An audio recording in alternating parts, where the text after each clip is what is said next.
corporation's Happy Smile logo. It's claimed that the tweeters are not scripted or told what to write, but you can bet every tweet is monitored by corporate supervisors. And note that Amazon won't let reporters interview any of them. This is Jim Hightower saying, as Senator Bernie Sanders said of this PR gimmick, if Amazon actually paid all its workers a living wage and treated them with dignity, they would not have to pay dozens of people to tweet all day. What do the corporate powers from Wall Street to Walmart have in common? They hate the Hightower Lowdown. You can see why at www.hightowerlowdown.org.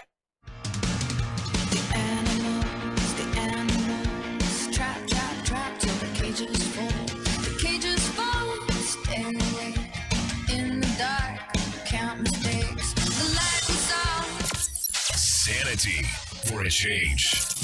The Rick Smith Show. Day is new, and everyone is waiting on you, and you got time. Welcome back to The Rick Smith Show. Check out the website, thericksmithshow.com. Again, talking with Sara, it's just, it's a tragic day, but, to hear that story that the company head came in and gave them that kind of grief is just maddening to me. Anyway, this month is Suicide Prevention Month, and I just saw a story the other day that the World Health Organization said that nearly 800,000 people each and every day die by suicide. 800,000 people take their own lives. It's mind-blowing to me. And here to share some thoughts and share his personal story and share what this month means is our good friend Khary Penebaker. Khary, thanks for taking time for us. Hey, brother, thanks for having me on again. 800,000 people? Is it really that bad? Yeah, so it's 800,000 people a year worldwide. And Still, here in America, we have 45,000, and 22,000 of which complete suicide with a gun. So it's a number that is breathtaking. Whether you look at the world stat or the nation stat, and I think we are at a point where we have to commit to addressing this issue, both on the global scale and at the national and state level scale.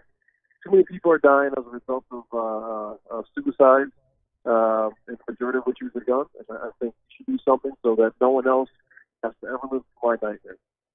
Yeah, I remember as a kid, you'd hear these stories, and I remember, my mother telling me, it's a permanent solution to a temporary problem, and I remember, that always being part of my thought process, going, why would you do this? How desperate, what's going on between people's ears? And now, as I'm older, I look back on it and go, we've stigmatized mental health. We have poor mental health treatment for people, and without any addressing those issues, I don't know where you go from there. Right. So I do want to say, I've attempted suicide 3 times in my life, twice with pills, and once with a gun. Thankfully, I didn't pull the trigger, and that was 17 years ago. And I do not belong anywhere near a gun because I'm afraid of what I might do with it. I have called the National Suicide Prevention Lifeline more than 10 times, and it's literally saved my life. And I say that because I want to admit to people that I've been through this, and it did not stop the rest of my life from continuing. I still did something with it despite what had happened to me, and I'm not ashamed of it. I'm not embarrassed by it. And I think when you look at the stigma that's attached to suicide, both for those who had a family member like me with my mom killing herself, or if you've attempted yourself, they're afraid to talk about it because they're afraid of what the public might say. They're afraid of what their community might say or what they might think. We need to get beyond that and recognize that these things happen to people, and we as a society need to do everything we can to provide the help and resources that they need. They don't have to go through it any further. Yeah, I mean, I think back to being a younger man, and some of the the phrases that would come up, taking the easy way out, or the cowardly way out, or those kind of things.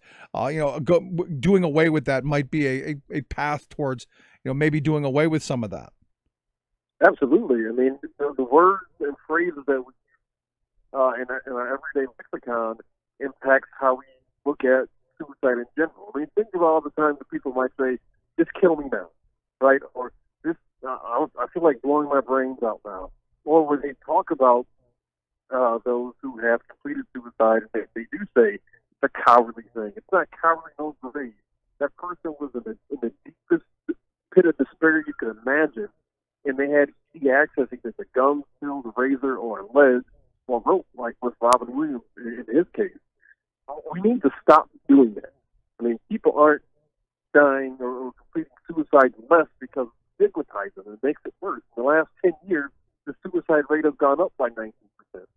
So clearly, the way we are talking about it isn't helping. We need to be more considerate, be more kind, and provide more resources so that people have a vehicle by which they can get the kind of help that they need. Here in Wisconsin, you can get a gun easier than you can your first mental health care appointment. That is wrong.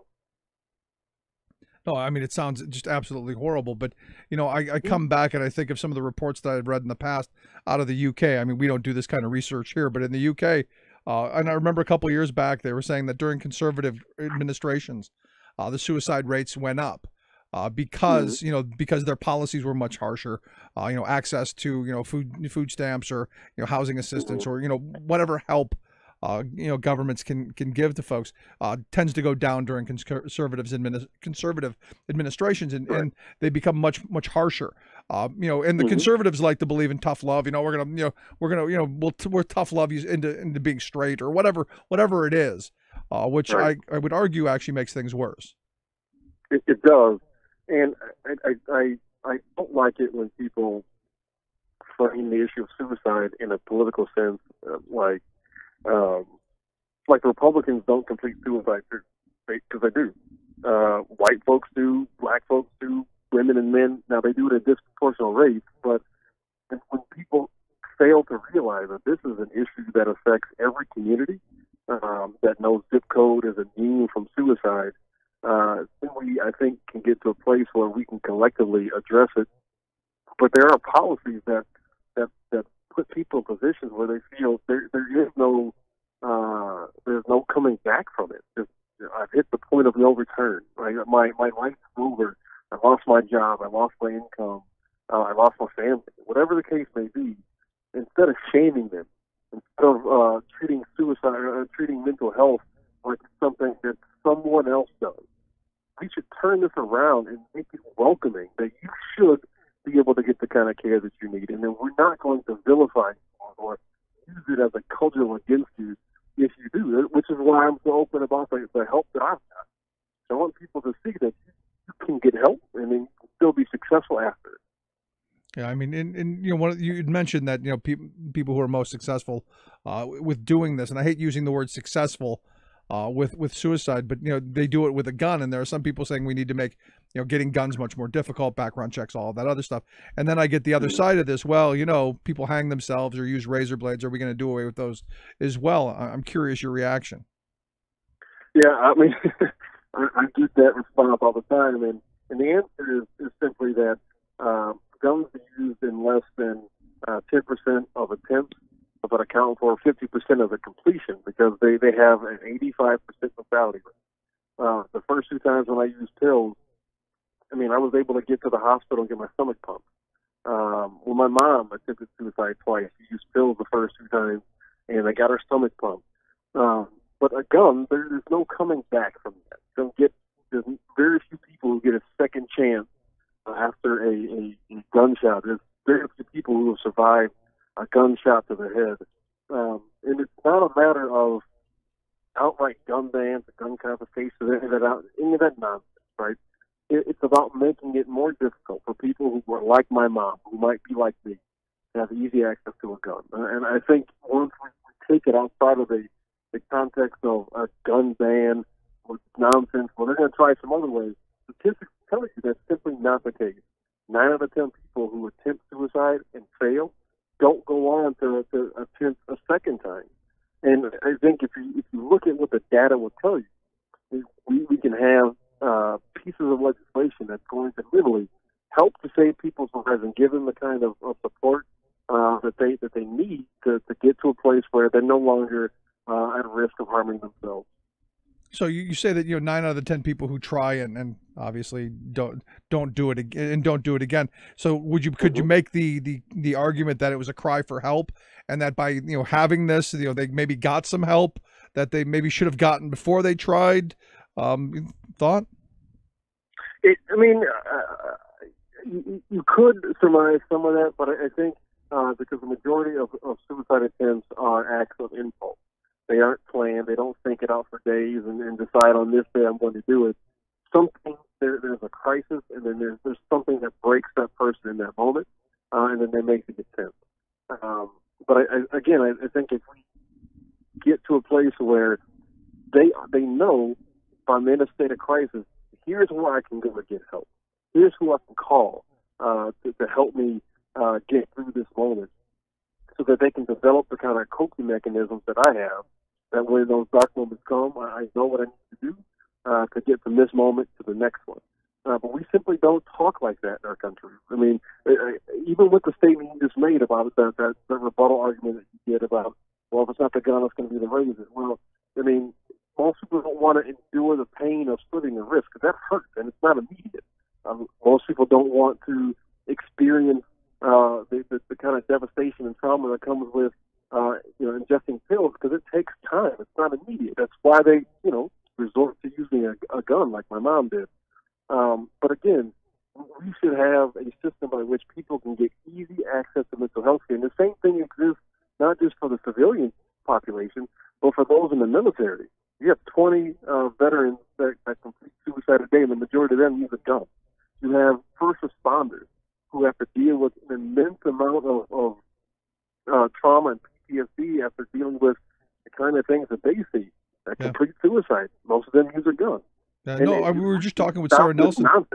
We were just talking with Sarah Nelson here a moment ago, about the airline, the airline stewardesses and her members, and the aftermath of 9/11 and the trauma that all of her members went through, and how the company was basically, well, get back to work, we're losing money, crack the whip, and not doing the kind of intervention that you would think would be necessary, because these people lost somebody. And in speaking with Sarah, it could have, she told the story, the week before she flew on that plane. She was part of that crew. So it had been a week earlier, it would have been her. It's sad, though. I mean, even if you look at it from a business perspective, the best way to be profitable is to have employees who are happy, right? The happier that they are in what they're doing, the harder they're going to work for you. So I would think it would behoove a corporation to invest in a kind of care that their employees can take advantage of, so that they can be better employees and better people. Yeah, you would think. And be healthier. That to me seems to make sense. Too many companies focus on the bottom line rather than help to build the bottom line. So let me ask you, I want to go back to something you said a moment ago that caught my attention, that you have you have steps that you take when you're in these dark moments. If there are people out there who maybe are thinking about this, how do you develop this? How did you come up with this plan, these steps that you use to help you? So I did go through quite a bit of therapy. And part of those therapy sessions helped me to develop a kind of thought processes of understanding what it is I'm experiencing, and appreciating that it's a moment. This is not a forever kind of situation. This is just a moment in time, in that ultimately this too shall pass. And that's the phrase that I repeat to myself over and over and over again when those moments hit me. Now, some moments last for hours. It's unfortunate when that happens, but I have to keep telling myself, this too shall pass, that I have to be able to see, or at least make the attempt to see through that moment to the other side, that I know in a very short amount of time that this dark wave of emotion is going to subside, and I'm going to see my way through it. And to me, it's a matter of accepting that I'm in a state of crisis. Rather than fighting it or pretending that it doesn't exist, I have to accept it. And here's where I am. I have to make sure that I'm in a place where I'm safe. I'm around people that care about me. that I'm not around any object that I can use to hurt myself, whether that is a bottle of pills or a razor or a gun. I make sure that I don't go in the garage, for example, and turn my car on and leave the garage door down. I have to do all these things and to take precaution so that I don't do harm to myself. I don't always admit it publicly as I'm doing it, because this is my moment, and I'm going to own it, and I'm going to get through it. That doesn't mean that everyone has to do it the same way that I do. But hopefully, people can get get a therapist who's going to help them devise a plan like I have, and that can help them navigate those dark moments when they come. Yeah, and let me ask you about the plan and the in getting to these therapists, because you look at our healthcare system, it's not something that's accessible to everybody. No, it's not. That is terrifying.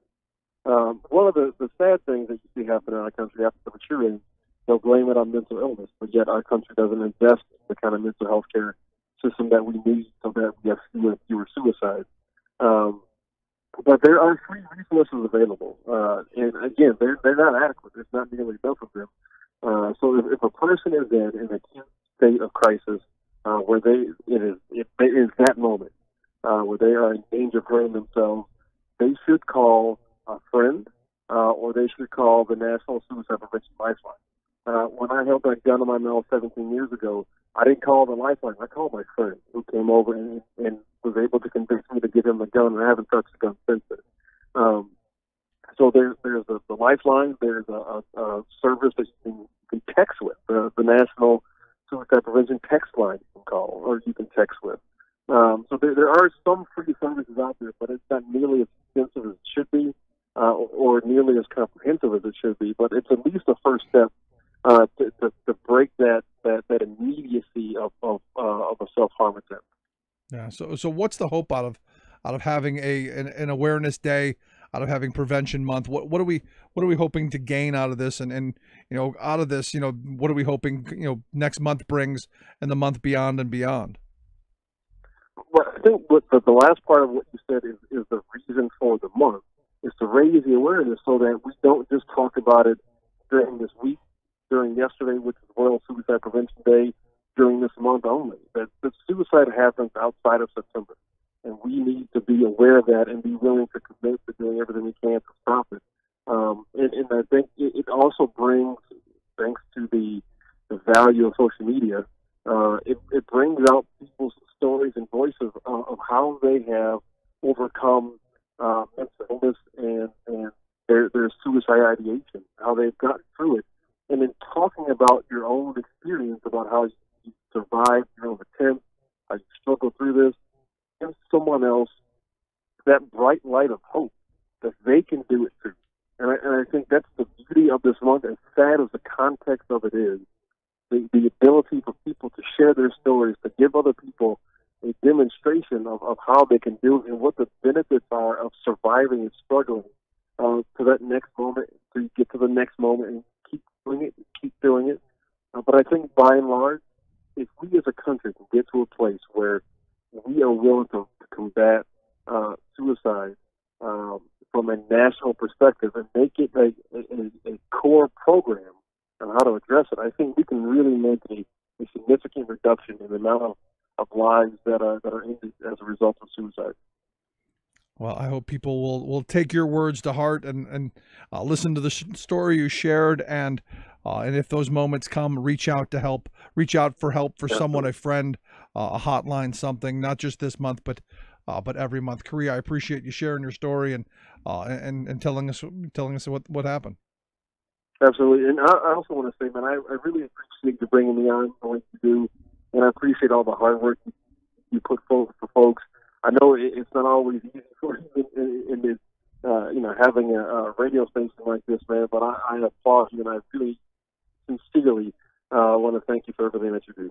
Thanks, Khary. I appreciate it. Best to you. Thanks so much. All right, brother. Thanks, man. Our good friend Khary Penebaker. And look, we've all got these stories, and it really is. It's about breaking down the stigma, and it's about reaching out and helping others, and that's the least we should be able to do. I'd love to hear your thoughts. You can email me, rick@thericksmithshow.com. Quick break. Right back.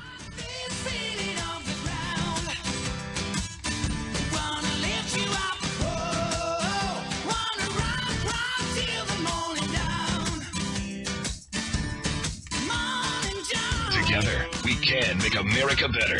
The Rick Smith Show. I'm Rick Smith, and this is Labor History in 2.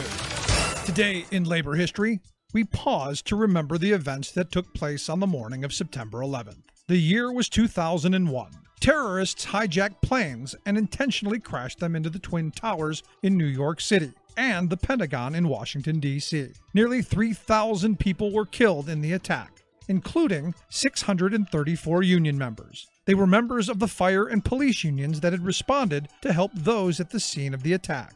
They were also pilots and flight attendants on the crashed planes. 343 firefighters died on that day. It was the deadliest firefighter disaster in U.S. history. Before September 11th, the greatest loss of firefighters in an urban building collapse fire occurred in Chicago in 1910. 21 firefighters were killed while fighting a fire in the stockyards. 11 years after the September 11th attack, Harold Schattenberger of the International Association of Firefighters recalled their sacrifice. At the World Trade Center and the Pentagon, our members gave everything they had. The best that this union and this nation have to offer was demonstrated in their courageous response. In the aftermath of September 11th, the Firefighters Union worked to improve benefits and protections for their members and their families.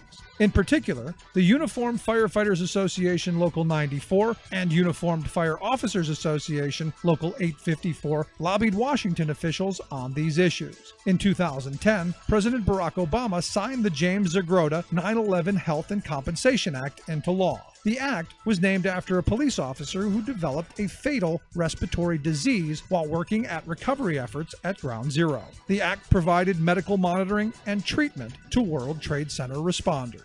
Labor History in 2 brought to you by the Illinois Labor History Society and The Rick Smith Show. For more information, go to laborhistoryin2.com.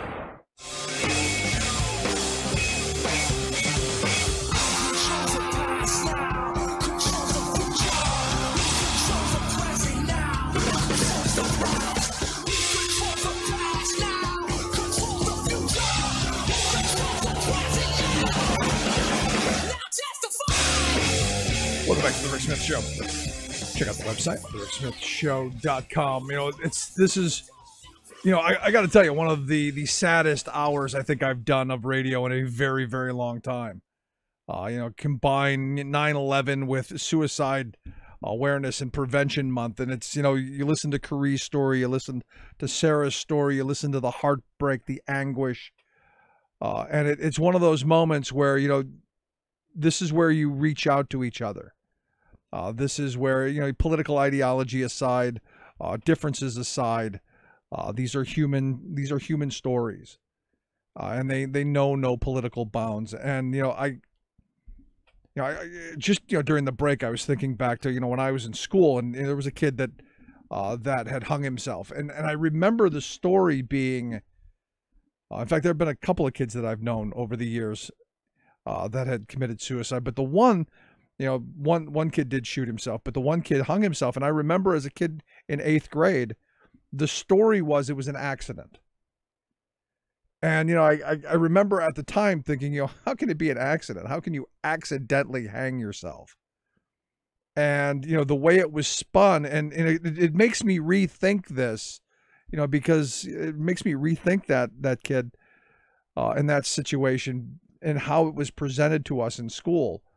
And maybe it was the best the nuns could do. Maybe it was one of those things that was, it's all they could come up with was, it was an accident. And, he was playing a trick, and it was a couple of weeks before Halloween.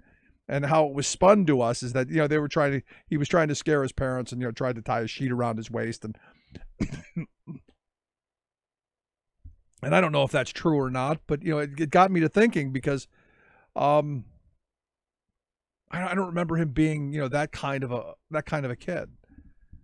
And it's sad. And I mean, the more I think about it, the more, you think about all of the people whom you've known over the years. And, it got me thinking about a friend of mine who at 3:00 in the morning called and, was drunk with said he's got a gun and he's thinking about killing himself. And my reaction at the time was probably really wrong. Which was, if you want to talk, fine, but don't call and threaten me by saying you're going to shoot yourself. Put the gun down and we'll talk, but don't threaten me. And maybe that was the wrong approach. Fortunately, he didn't do it. But I remember at that time going, what could be so bad? What could make you think this is the answer? And I don't know I don't know the answer. I don't know what goes on between his ears, and fortunately, like I said, he went on and had a very successful career job, all that. Has a lovely daughter, and he's living, in right now he's living his dream. But it's just one of those things that makes you wonder. And if there is anybody out there thinking about it, or if it has crossed your mind, seek help immediately. There's nothing wrong with it. Please, by all means. It's better to, in my view, it's better to take on the stigma than to not be here. Just my view. And as my mother said, it's a permanent solution to a temporary problem. I did real quick want to get to an email real quick. Someone, sent me an email saying, I vividly remember 9/11. My mom was alive and still living out on the farm. She saw the news flash and called me. I thought she had lost her mind until I turned on the TV and saw it. I remember the fear in the air and the horror that the people had with what had happened and what was going on. I went to work and we had the TV on CNN and watched it all unfold. Later that night, the roads were bare of traffic. The nation was clustered around their TVs. And it was. I mean, it's just what I remember of how it was as well. It's just amazing stuff. Thanks so much for sharing your thought. Let's take a quick break. Right back. Stick around.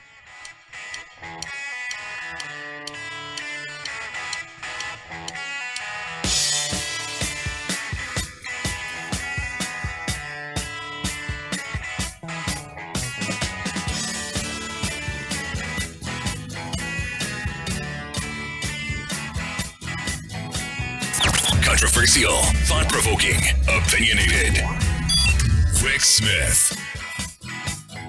From UN headquarters in New York, I'm Luke Vargas with your World in 2 minutes. Swedish politics could be poised for a shakeup after the far-right anti-immigrant Sweden Democrats notched record support in weekend elections. Swedes increasingly back more restrictive migration policy, though many misjudge the pace of migrant arrivals. In a recent survey, Swedes guessed that 17% of the country's population would be Muslim, far higher than the actual 4.6%. But researchers aren't convinced recent migration waves explain the rise of the Sweden Democrats.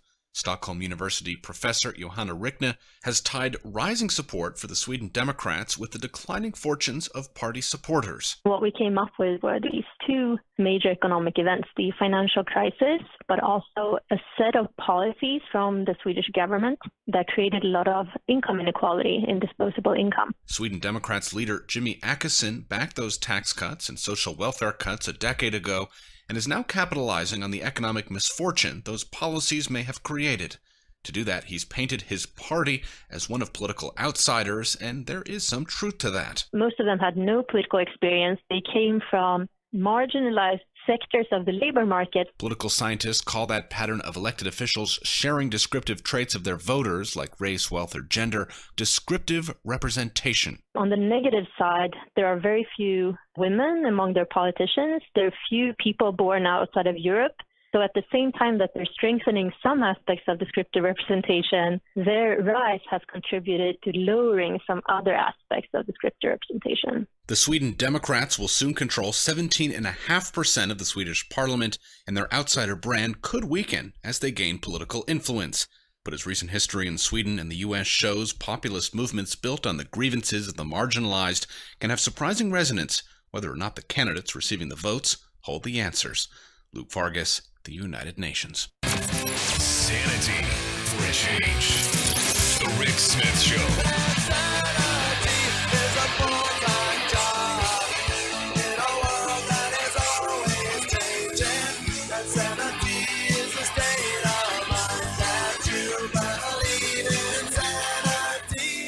Welcome back to the Rick Smith Show. So I'm struggling with Susan Collins. Again, Maine. Hey, thanks so much for giving us Susan Collins.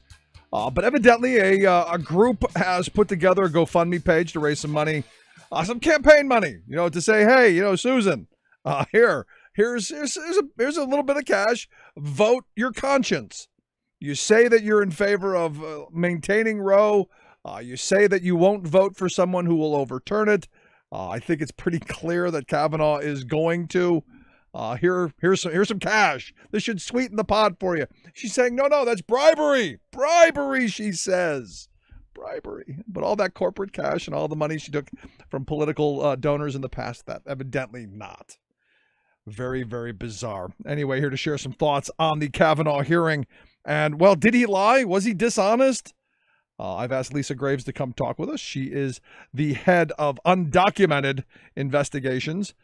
They are a group that investigates corporate influence on our democracy. Lisa Graves, thanks for taking time for us. Thank you so much, Rick. Our name is documented and not undocumented, but I appreciate very much your having me on. It's documentedinvestigations.org. Did I really say undocumented? I'm so stupid. It's in the distant past. It's in the distant past already. Oops, sorry. So it's documented, and we will make sure we get a link out to make sure people get to see the work that you guys do, because you do great work. I didn't mean undocumented. So thank you for the correction. Of course not. Thank you. Yes, so I'm happy to be on your show. It's nice to be on. Nice to be back. Yeah, it's good to have you back. You know, I'm looking at this hearing, and I'm looking at Susan Collins, and I'm looking at all this stuff, and this guy shouldn't be anywhere near the Supreme Court, let alone the job that he's in. Well, it is extraordinary that someone who has such an extreme agenda has made it so far into our judicial system, in essence. And I think in this instance, while there are a number of sort of right-wing ideologues out there that have been promoted by the administration and others, you have someone here in Brett Kavanaugh who the evidence is coming out about how much lied to the Senate, how he didn't tell them the truth in response to their questions in 2004 and 2006, and even this past week. This isn't just about dancing around how he was going to rule. These are substantive questions about his record and his role. And I think that even this evening, Senator Durbin posted some more documents that showed that Brett Kavanaugh lied directly to Senator Durbin and to the United States Senate about his role in a nominee who was involved in some of those issues surrounding torture. Now, you had written an article here recently that said that, look, you wrote some of the memos that evidently were stolen, that Brett Kavanaugh lied about in the Senate. So you're kind of like part of this story. I guess I am. I experienced it live and 24 hours a day back when I was working on judicial nominations for the United States Senate, for the Senate Judiciary Committee between 2002 and 2005, and we learned from the Senate investigation of the theft of those files that I was one of the people whose files were taken by Manny Miranda. He was the person stolen by him. He was the person who was counsel for Senator Hatch, and then became the lead counsel for Senator Bill Frist, the majority leader, when the Bush administration, the George W. Bush administration, was trying to push through the most controversial judicial nominees back then in 2003 and 2004. And the investigation showed that over 18 months, they stole more than 4,000 documents and perhaps more materials from predominantly Democratic counsel on that committee. And now we are seeing from the small portion of documents that have been provided to the Senate that haven't been hidden, that in fact Brett Kavanaugh was told by Miranda, it sent emails that included pasted in talking points from the Democratic counsel, from me and from others, confidential letters and other material. And Brett Kavanaugh was asked about that more than 100 times, different variations on those questions in his hearing in 2004 and 2006. And I am convinced, based on even the limited evidence we have, instance after instance, that Kavanaugh lied when he said that he had no idea that the information he received from Miranda had been stolen after the investigation revealed that Miranda had been stealing those documents. Wow. Well, maybe in his mind they weren't stolen. He believed they weren't stolen. Well, I appreciate your trying to describe that. It's as I said in my article for the first Slate, even if he didn't think that they were stolen when he received that information, those sorts of talking points and strategy memos and descriptions of confidential letters that the Democrats had. Certainly after the Republican Sergeant at Arms revealed that Manny Miranda had been at the heart of this theft, he would have known that substantial amounts of information that's been given by Miranda had been pilfered from the Democratic senators. And this isn't just an ordinary situation. This is literally taking and stealing those materials from the United States Senate. The servers in the United States Senate, there was crime tape around the servers as part of that investigation. And so it's not a small matter. It's not a trifling matter. It's not a he said thing. This is a substantial breach of the integrity of the United States Senate and the process of between the executive branch and the legislative branch in terms of these nominees. Yeah, this to me is another one of those moments where it's another. As I was reading your article, I was going, "This is another one of those questions where, we need answers. A full vetting has to occur."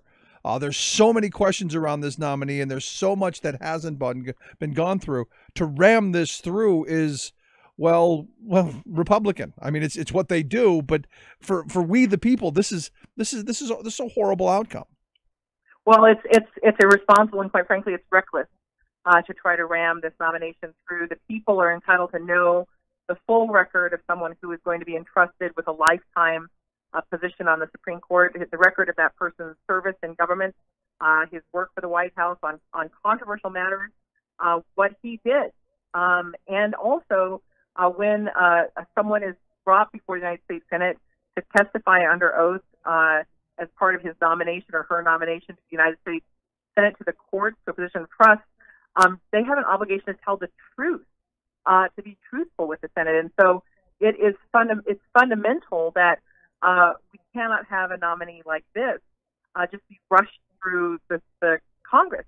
The courts are, one of the bastions, one of the last checks on the overreach of the political branches. And this Brett Kavanaugh is 52 years old. If he is confirmed, he could serve until the 2050s. Far into the future, long after Trump is out of office, long after many of these senators are out of office. And it affects the rights of millions and millions of Americans for decades to come. Yeah. And so to not have those records is simply outrageous and unacceptable. The people have a right to know, and particularly here where he's been lying to the Senate, the public has a right to know the truth, and there should be a full investigation. And I think impeachment should be on the table for that. Yeah, and not just for the Supreme Court, but the role that he's in currently. Yes, that's right. I mean, he currently is a U.S. A judge on the United States Court of Appeals for the D.C. Circuit, and he is in that position in part because of his deceptive answers, his lies, his misleading answers to the United States Senate in 2004 and 2006. I think he procured that seat by lying to the Senate about his role and his history, and not just on these issues, not just on this theft of files from the United States Senate server, but also on other issues, what nominees he worked on. He worked on some of the most controversial nominees that the Bush administration was trying to put in the court, nominees who were hostile to the rights of women, rights of workers, hostile to environmental protection, nominees who had very troubling track records. And he, I think, was not truthful at all on some of these questions about whether he worked on a particular nominee. And he didn't tell them because he wanted to be confirmed. He had a motive, right? He wanted to get through, so he didn't want to admit what his role was. He didn't want to admit that. That's my belief of how this went down. But, regardless of my belief, the facts are that the American people are entitled to have a fair justice, a fair judge on that court that will sit for his or her lifetime, the lifetime of position. And the idea that these Republicans would wait on Judge Merrick Garland's nomination to the Supreme Court for months and months and take no action, and now with Brett Kavanaugh, with this extremely controversial past and with his deceptive and deceitful statements, now they want to try to rush him through in a matter of weeks before the midterm. It's utterly irresponsible and total disregard of the rules and process and the importance of the Supreme Court within our legal system. No, I mean, look, if you're gonna declare the McConnell rule on Garland, shouldn't it apply just the next term as well? I mean, and I know it was a presidential year. It was a presidential year. Well, it's really astonishing. There's just no end to the hypocrisy in terms of how Mitch McConnell has approached these matters, and it's quite clear from the tweets and statements of President Trump that he basically ceded this territory to what the Kochs wanted.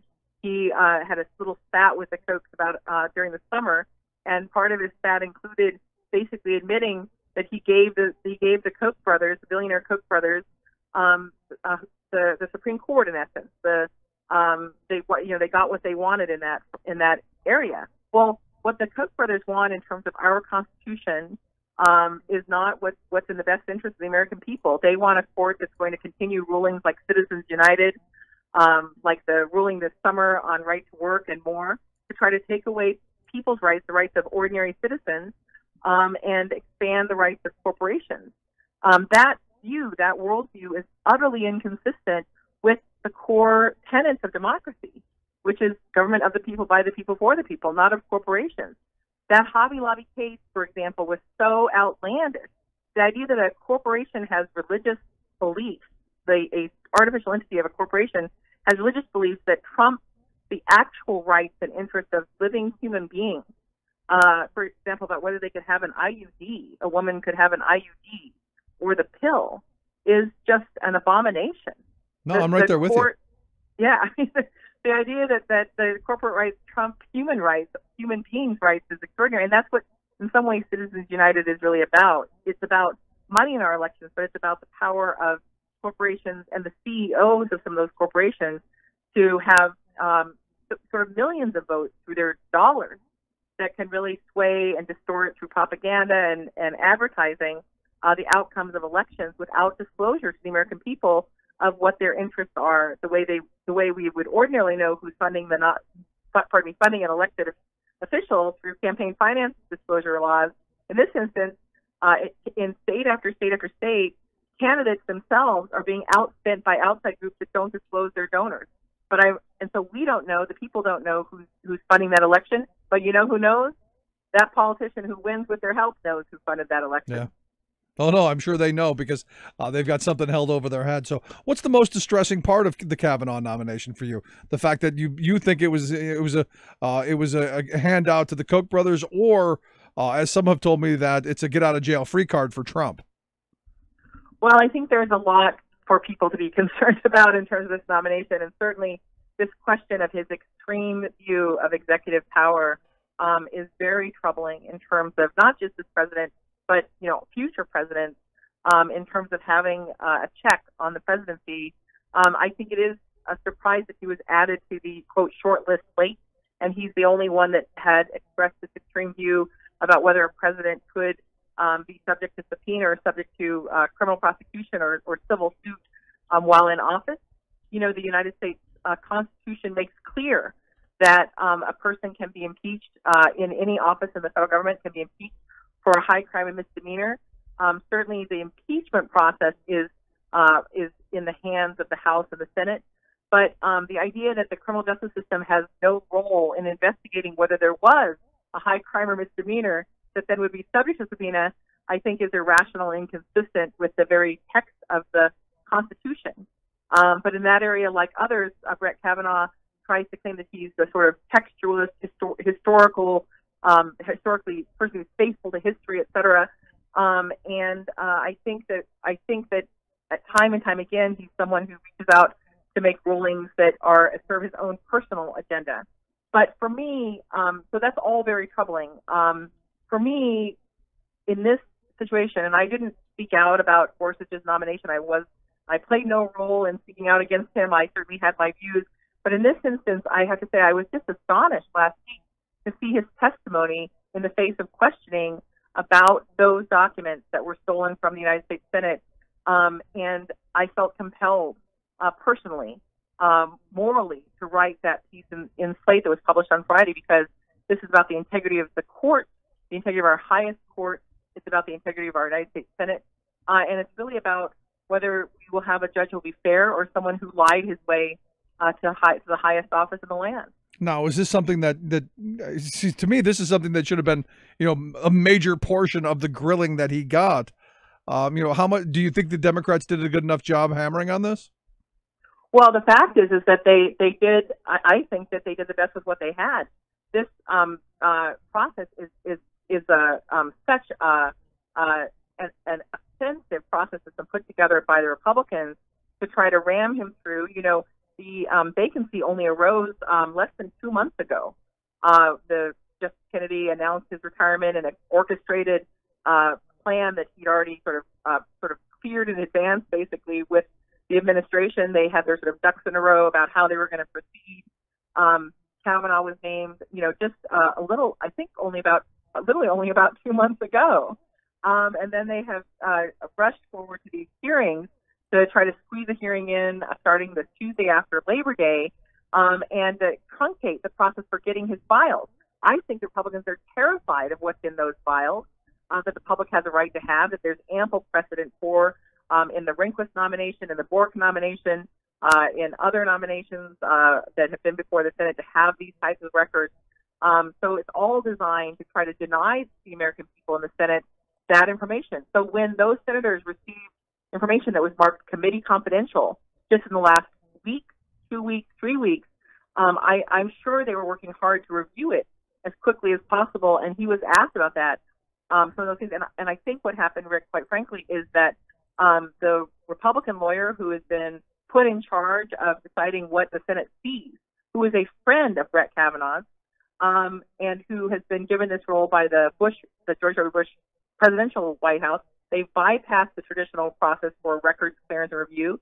They've asserted executive privilege on more than 100,000 pages of documents, blanket privilege.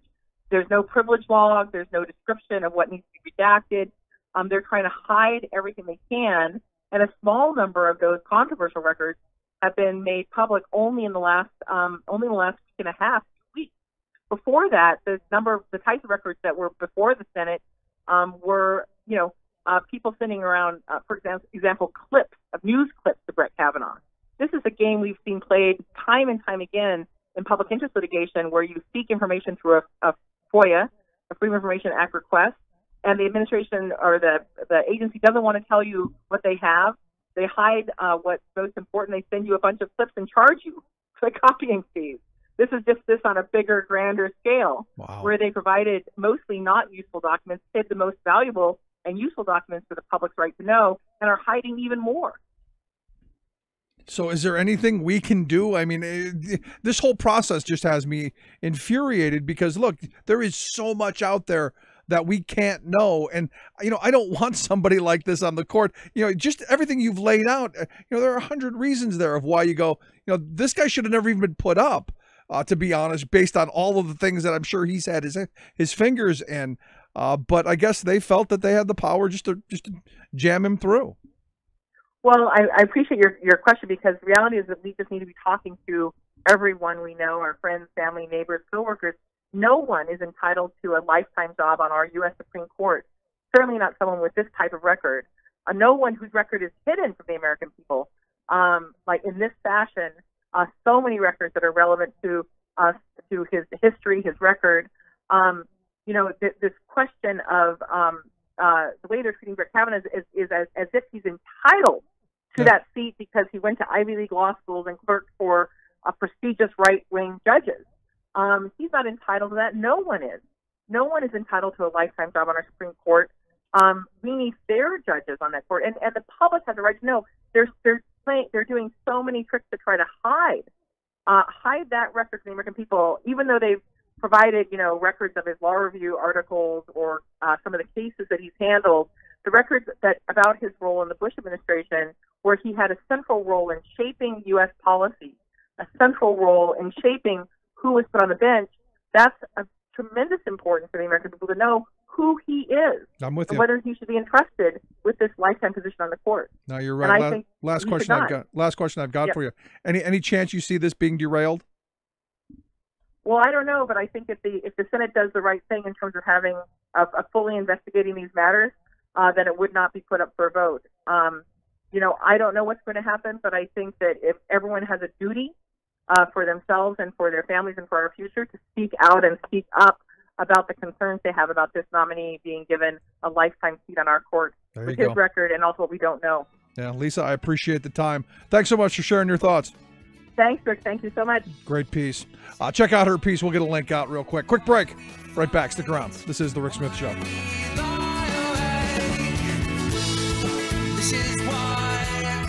This is why we fight.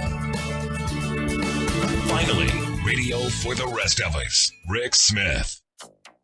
I have already ordered the mandatory evacuation of all people in all of the evacuation zones. Powerful Hurricane Florence takes aim at the U.S. East Coast. Tropical storm watch is in effect for a good portion of Hawaii, while Hawaii braces for its second major storm in 2 weeks.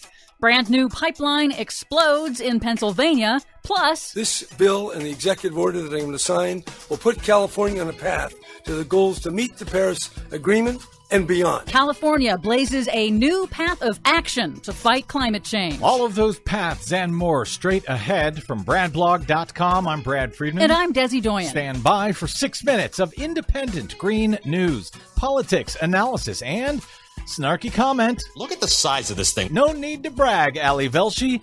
This is your Green News Report.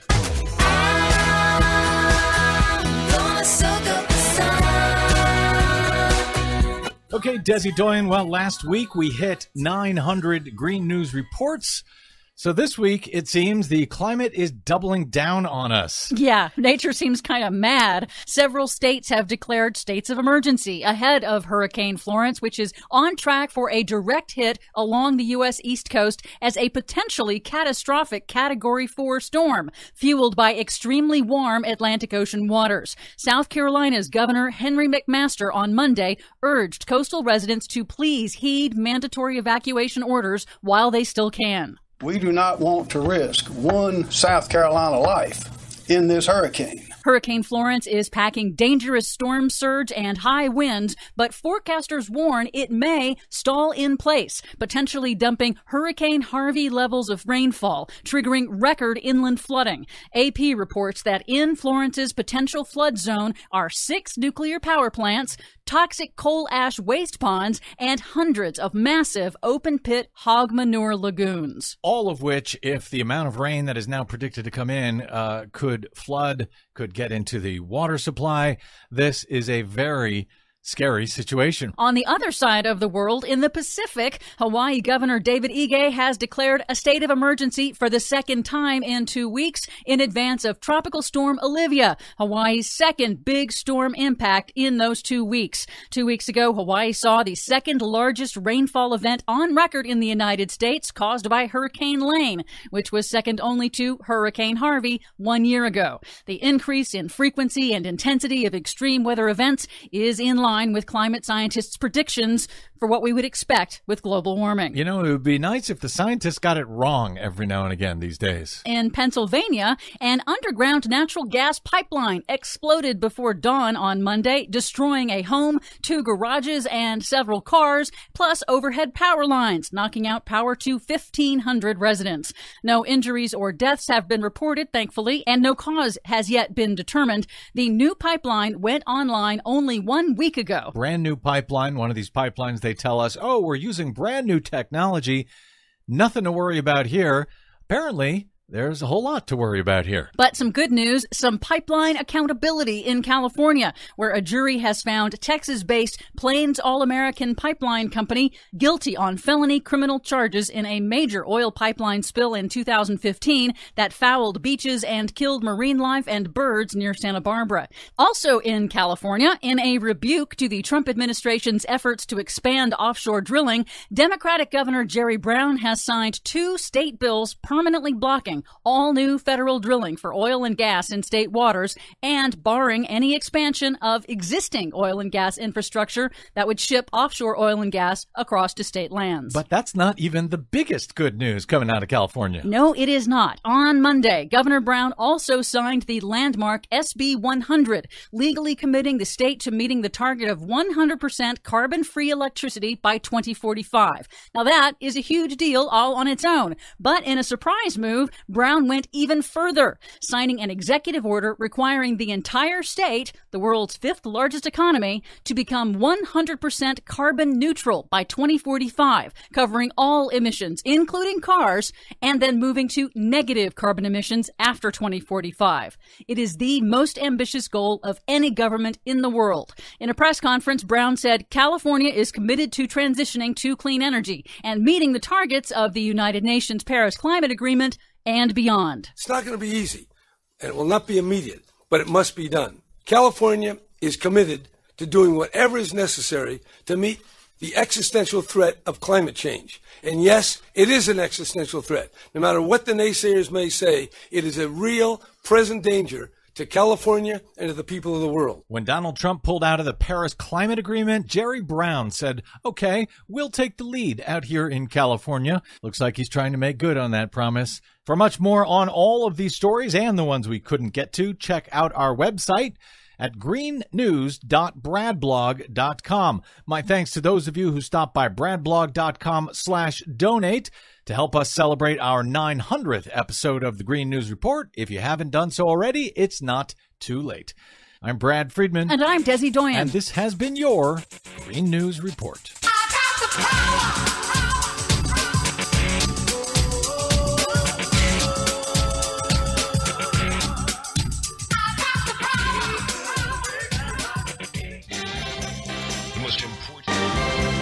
The most important issues of the day. This is the Rick Smith Show.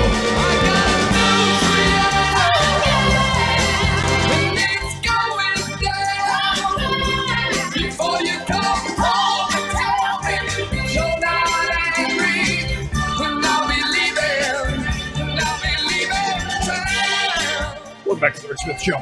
Check out the website, ricksmithshow.com. Questions, comments, something on your mind, you can email me, rick at thericksmithshow.com. So outside of the day's events, it being 9/11, everyone remembering where they were, what they were doing, and Donald Trump in Pennsylvania and all over the place, actually, surprisingly, didn't make a mockery too bad of the day. And I guess I don't want to hear anyone say today he became presidential. That's well down the road, but at least he didn't make a giant you-know-what out of himself and us as a country along with it. Anyway, let's find out what's going on around the world and in Washington, D.C. I've got Luke Vargas, Talk Media News. Luke, thanks for taking time for us. You're very welcome. Glad to be with you. Welcome back off of your honeymoon. Congratulations before we get into everything else. Thank you so much. Yeah, I feel like $1 million still. I have noticed, though, that 2 weeks not keeping up with the news, except for grabbing a Spanish paper every once in a while and lightly checking in on trusted news websites, I'm a little rusty today. So hopefully we can, I've been beefing up on my beat, and I'll try to give you the best recap of the world news as I can. Yeah, see, I just thought we'd talk about your honeymoon and how wonderful where you went was. Because if it were me, just between the two of us, if it were me, I wouldn't know what happened the last. Somebody would say, "What happened while you were running?" I have no idea. I was busy doing X, Y, and Z. I am addicted to world news, yeah. and it's really not as toxic as American politics. Because if I were like an American political or a campaign reporter and I went on a honeymoon and I was like checking in on the very latest about all the Trump stuff, I think that would be completely toxic. It was like kind of nice. One day I was in Basque country in northern Spain, and we stayed in this one little town for like a whole week. And then on a Sunday, I just said, I'm just going to get in the car. It's 20 minutes to go to San Sebastian, and I'm just going to go to the newsstand and grab the International New York Times. And it was terrific. It was nice to have like a very measured dose of world news. And it was, and picking up some of the international papers, it's kind of refreshing to get kind of an outsider's take on everything that we just cannot even get a foot of separation from in the United States. So it was a good balance. All right, good. Let's find out what's going on. Evidently, Kim Jong Jong-un has requested a second summit. Could there be the hair summit part 2? I think it's very likely there will be a part 2 and a part 3, or, it'll keep on going. Is it going to be markedly different from the first summit, i.e., is the U.S. going to insist that a meeting won't end until North Korea gives us something substantial?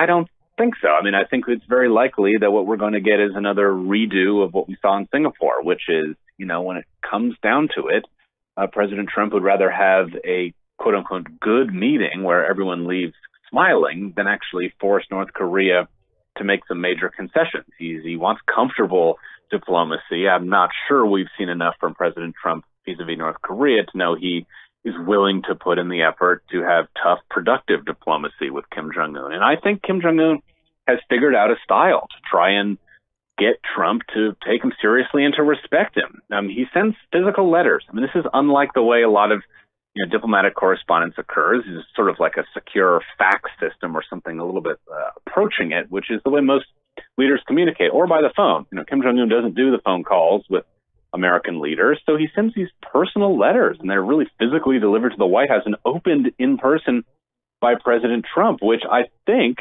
allows Kim Jong-un to sort of hopscotch over other leaders who do things in a different way that would be much more common among friends. But I think it just sort of the timing of this also gives me this impression, on a week where several weeks of my being away, but pretty obvious to everybody around the world, Trump has been having a tough go of it domestically on the political front.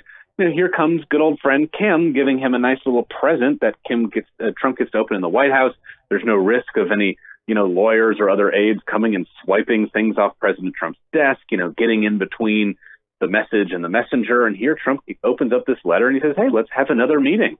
And evidently, Trump's reception to this has been very warm. He was bragging at a rally last week that, hey, he said some very nice things about me. Our relationship is good. It's always nice to have good dialogue with nice people. And he wants to denuclearize Kim Jong-un by the end of my first term. And that is where I start to get nervous here. I mean, on one hand, the diplomatic pathways that opened up after Singapore have mostly run dry. And so any restarting of the talks, I think, is a good thing. And I'm hopeful that, things will be a little easier the second time around and more productive.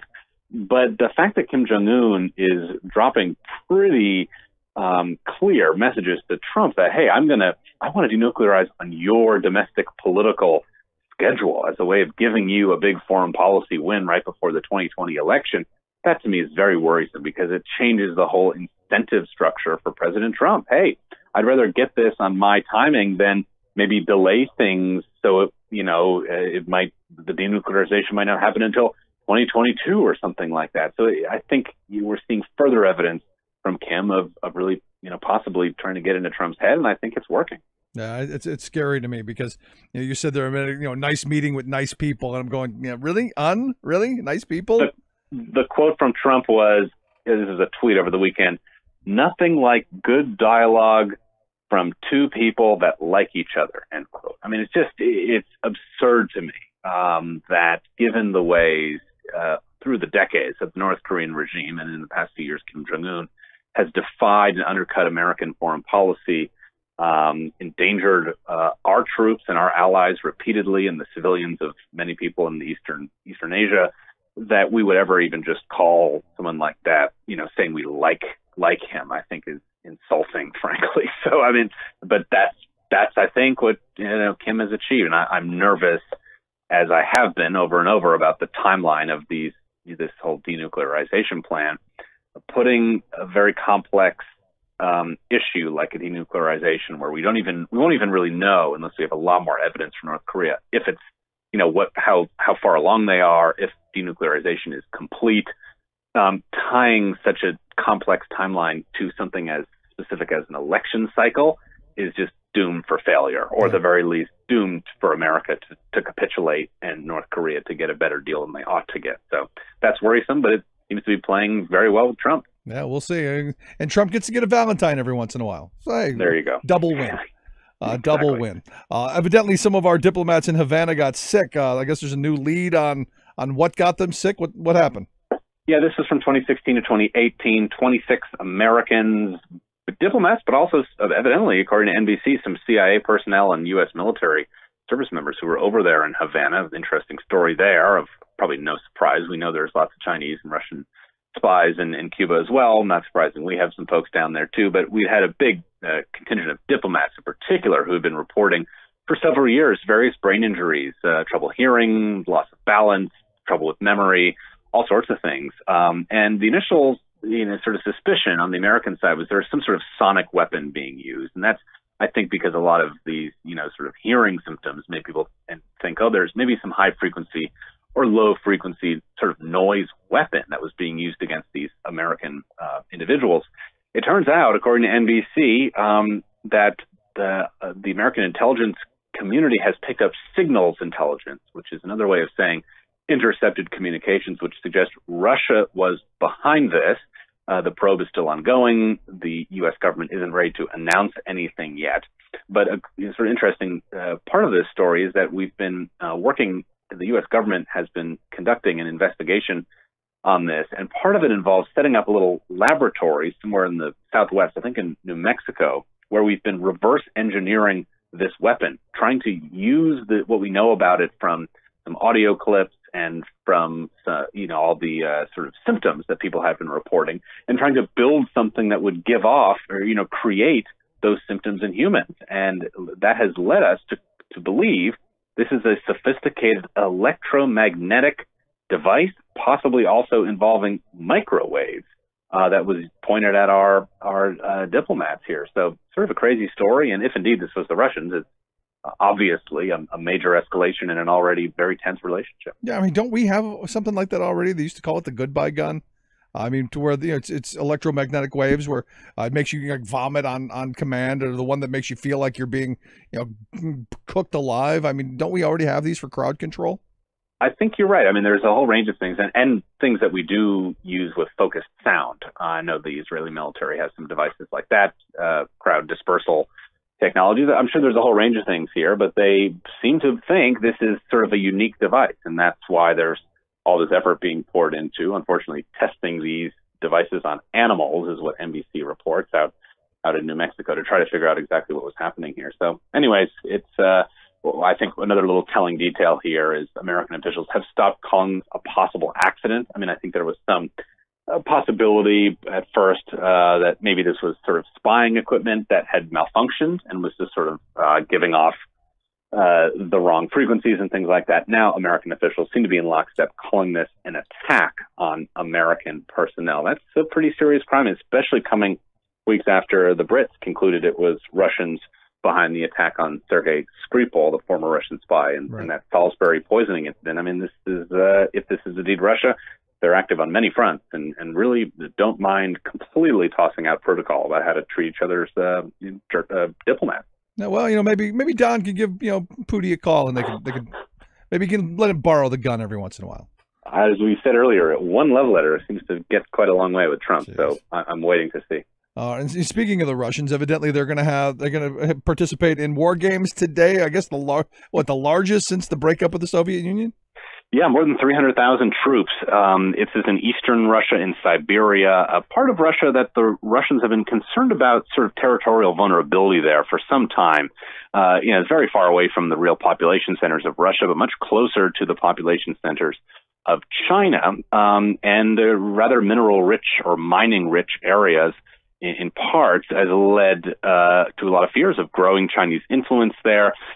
Perhaps a little overblown to think China would invade those parts of eastern Russia, but not a possibility that military planners in Russia have written off in recent decades. But now you've seen a shift in the Chinese military being invited to these drills.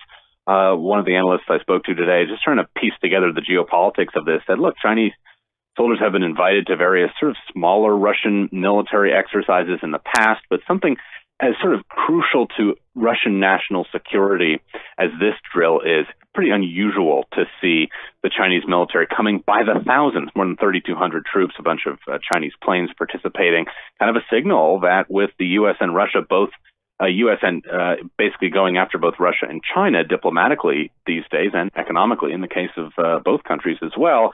Beijing and Moscow have sort of found each other, and they have begun a rapprochement that is pretty notable in kind of pivoting away from the American order. So a big development there. Again, sometimes you don't want to make a mountain out of a molehill, but this does seem like a pretty big milestone in the Russian-Chinese relationship. Yeah, boy, I'm sure glad we ticked off all of our allies. Yeah, I was going to say, I mean, that's the hedge against this, right? I mean, it is concerning when you see big countries like this starting to get together, being incredibly comfortable in each other's orbit. They have a worldview which is in many ways sort of diametrically opposed to ours. Typically, you could lean back and say, oh, well, at least we can get all of the democracies of the world together in a pretty strong coalition here. But look, I mean, tick off just even some of the countries directly around where these exercises are happening. We've been letting the ball slip on the security relationship with the South Koreans. There's some doubts about really how deep cooperation is with the Japanese. It's all concerning, and the sort of hedge there looks weaker than it would have been in the past. Yeah, way to go, Donnie. And finally, evidently there's a new investigation that's found that the Russian trolls have been cited in hundreds of international news stories. How'd that happen?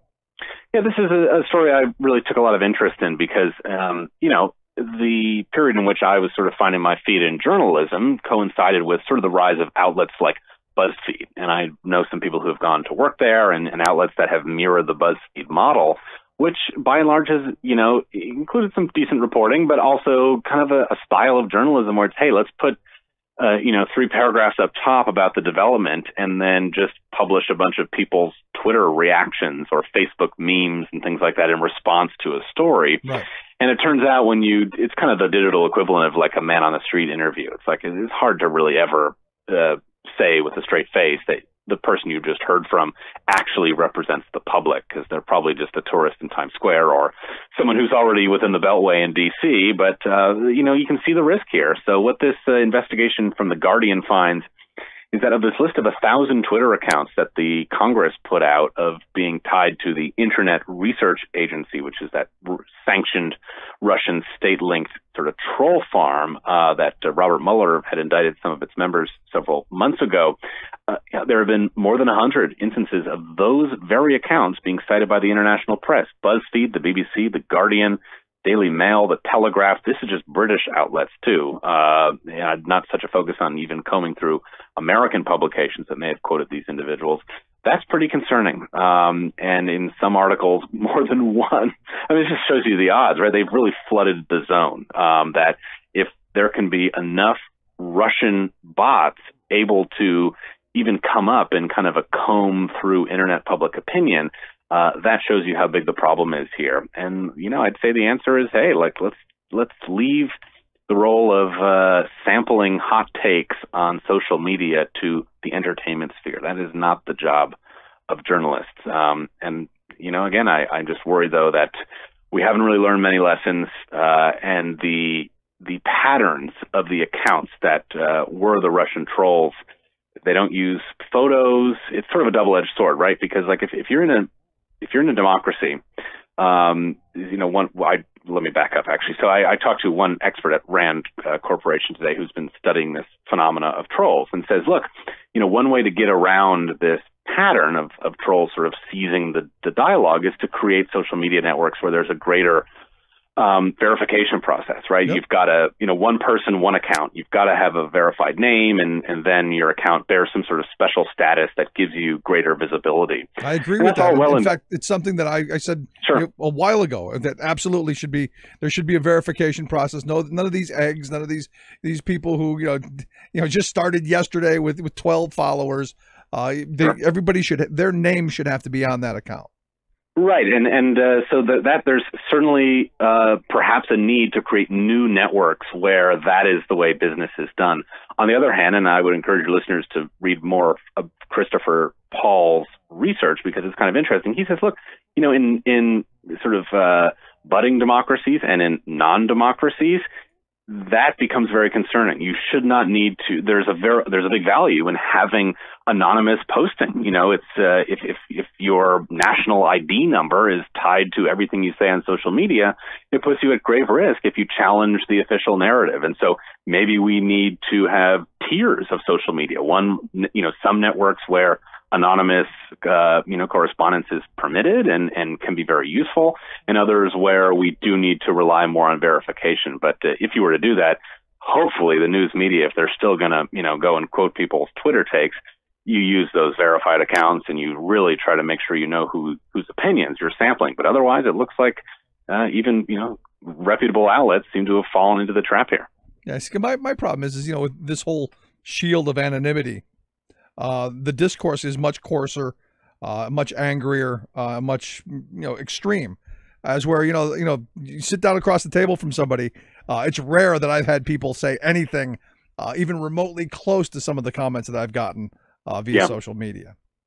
Well, it's an interesting space to watch. I mean, I think the conclusion is that even though it would sort of seem to be unbelievable that Russian trolls and other sort of trolls that are not Russian, which are probably much greater in number if we actually step back and look at it, we've learned that someone who just has hashtag MAGA, proud wife, mom, Second Amendment protector, and then has a photo of like an American flag and no identifying information in their handle or name, we shouldn't trust them. At the same time, though, we look at, and I will say this goes much for the left as it does on the right, we are in tribes in American politics, and there's a confirmation bias. And even if someone even if you don't see their name or a verified check next to them, or their hashtag or their handle is like a weird word and a bunch of numbers, but yet they're saying something that gets you ticked off, and they throw in a hashtag resist, and they get you really worked up about the news, we have a tendency to retweet those people and to find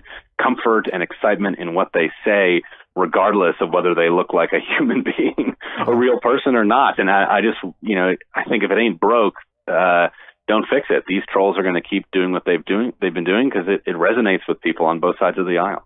Good point. Well, we will see how it plays out. Luke, I appreciate the time, man.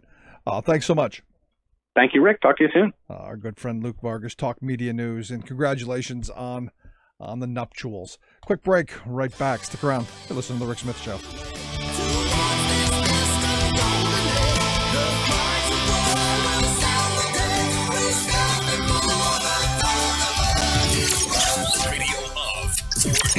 Radio of the working people. The Rick Smith Show. I'm Rick Smith, and this is Labor History in 2. On this day in labor history, the year was 1851. That was the day that a Maryland planter named Edward Gorsuch was killed in Christiana, Pennsylvania. Gorsuch had come to Pennsylvania to try and recapture 3 black men that had escaped from slavery on his farm outside of Baltimore 2 years earlier. A year after the men escaped, Congress passed the Fugitive Slave Act. This penalized helping those who had escaped slavery with a $1,000 fine and up to 6 months in jail. Emboldened by the law, slave catchers chased those who had made the journey to freedom in the North. Gorsuch received news that the men he was looking for were in Lancaster County, Pennsylvania. 2 of the escaped slaves were at the farm of William Parker, a black man who had also escaped slavery in Maryland. Located just north of the Mason-Dixon line, Lancaster had a well-established underground railroad network. An armed black self-defense group had developed to stand against the slave catchers. Gorsuch and his son gathered a group of men and headed north. At the Parker farm, they were confronted by a group of at least 50 black men armed with guns and pitchforks. Gorsuch refused to leave, and a gun battle erupted. Gorsuch was shot and killed in the exchange of fire. Parker, his family, and the 3 formerly enslaved men fled to Canada. 38 others who were there that day were charged with treason for taking part in the confrontation. This included Castor Hanway, a white man who had tried to defuse the standoff. None of the charged were ever convicted. In the South, slave owners were outraged that no one was punished. Tensions between the North and South sharpened. As a result, the country moved closer to the Civil War, the bloody conflict that finally ended slave labor. For more information, go to laborhistoryin2.com, like us on Facebook, follow us on Twitter at laborhistoryin2. From UN headquarters in New York, I'm Luke Vargas with your World in 2 Minutes. Swedish politics could be poised for a shakeup after the far-right anti-immigrant Sweden Democrats notched record support in weekend elections. Swedes increasingly back more restrictive migration policy, though many misjudge the pace of migrant arrivals. In a recent survey, Swedes guessed that 17% of the country's population to be Muslim, far higher than the actual 4.6%. But researchers aren't convinced recent migration waves explain the rise of the Sweden Democrats. Stockholm University professor Johanna Rickne has tied rising support for the Sweden Democrats with the declining fortunes of party supporters. What we came up with were these two major economic events, the financial crisis, but also a set of policies from the Swedish government that created a lot of income inequality in disposable income. Sweden Democrats leader Jimmy Åkesson backed those tax cuts and social welfare cuts a decade ago and is now capitalizing on the economic misfortune those policies may have created. To do that, he's painted his party as one of political outsiders, and there is some truth to that. Most of them had no political experience. They came from marginalized sectors of the labor market. Political scientists call that pattern of elected officials sharing descriptive traits of their voters, like race, wealth, or gender, descriptive representation. On the negative side, there are very few women among their politicians. There are few people born outside of Europe. So at the same time that they're strengthening some aspects of descriptive representation, their rise has contributed to lowering some other aspects of descriptive representation. The Sweden Democrats will soon control 17.5% of the Swedish parliament, and their outsider brand could weaken as they gain political influence. But as recent history in Sweden and the U.S. shows, populist movements built on the grievances of the marginalized can have surprising resonance, whether or not the candidates receiving the votes hold the answers. Luke Vargas, the United Nations. Remembering that united we bargain. Divided we beg. Rick Smith. I'm going to this battle, take my Union gun. Gonna end this world of slavery, for this war is one you're bound to lose. You fascists are bound to lose. So I'm struck by the level of ignorance and idiocy coming from our White House.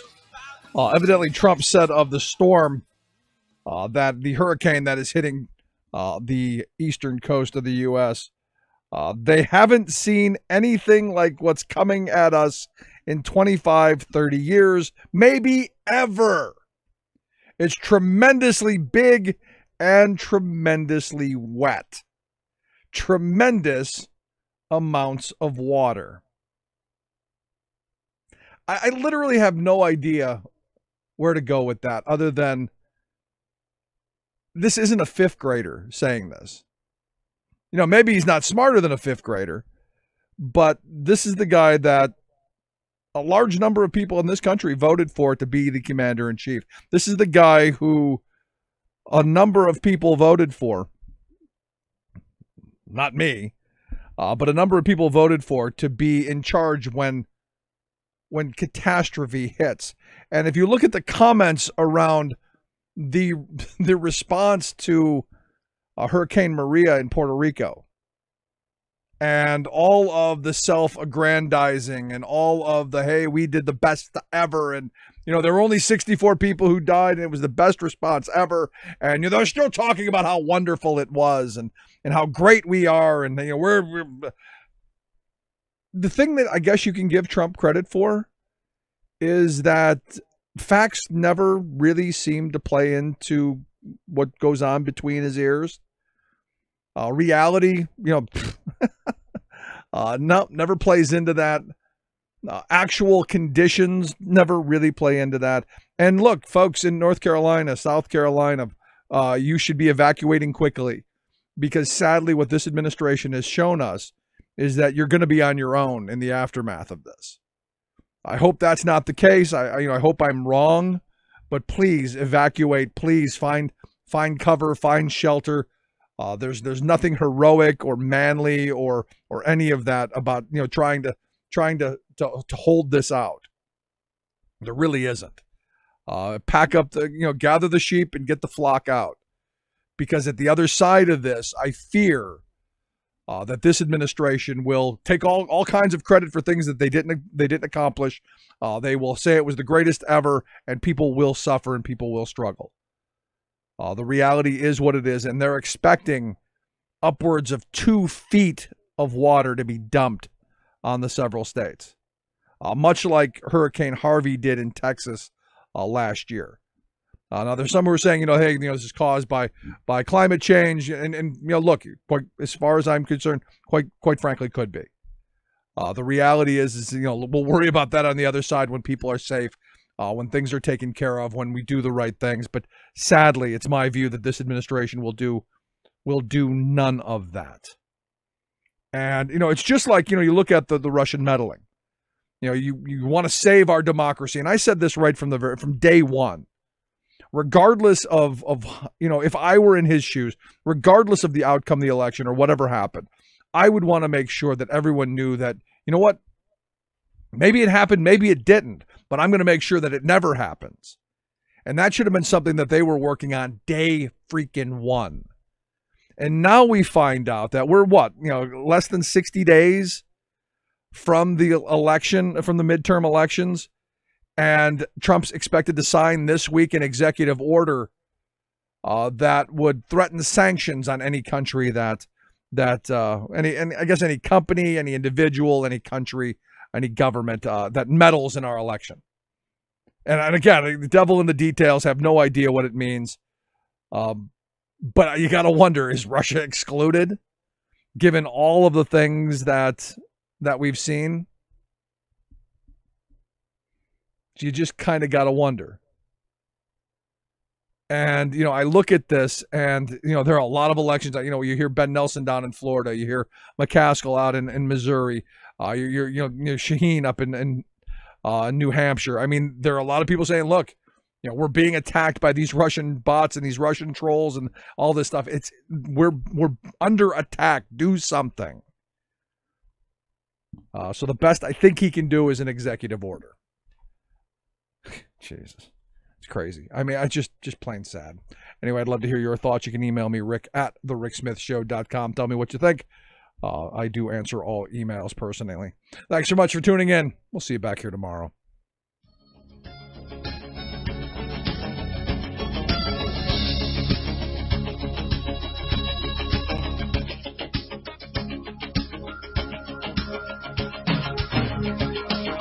You're listening to The Rick Smith Show. Together, we can make America better.